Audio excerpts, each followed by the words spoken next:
ඇගේ ලේ අඩු වෙලාද? බීට්රූට් කාලා රතට රතේ ඉන්න. සීනි බතල කිව්වට බය වෙන්න එපා. පොඩි ළමයින්ට මම තමයි හොඳම. පාඩම් කරන දේවල් මතක හිටින්නේ නැද්ද? සම්බෝලයක් හදන් දවල්ට කන්න. රස්නේ කාලෙට ඇඟ නිවෙන්නත් එක්ක පතෝල කරියක් හදලා බලන්න. ලස්සන වෙන්න ඕනේද? ක්‍රීම් ගාන්න එපා. මාව අමුවෙන් සලාද දාලා කන්න. මගේ ලිස්සන ගතියට බය වෙන්න එපා. ගැස්ට්‍රයිටිස් වලට මම විතරයි බෙහෙත.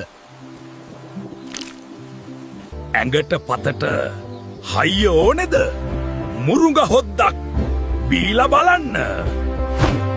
තත්තිය මදි වගේද? පෙති බොන්න එපා.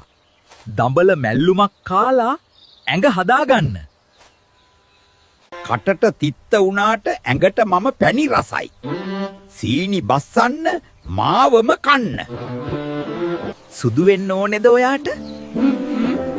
උයන්නේ නැතුව මාව අමුවෙන් කන්න.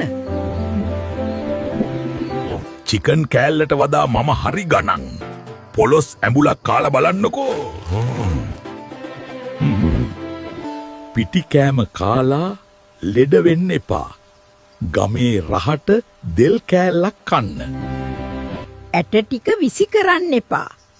පණු අමාරුවට ඒක දිව්‍ය ඖෂධයක්. මාව ලිපේ තියලා රත් කරන්න එපා. කෑම කනකොට උඩින් මිරිකන්න. ඒ ළඟට ඕනේ මොකද්ද කියලා පහලින් කමෙන්ට් කරන්න.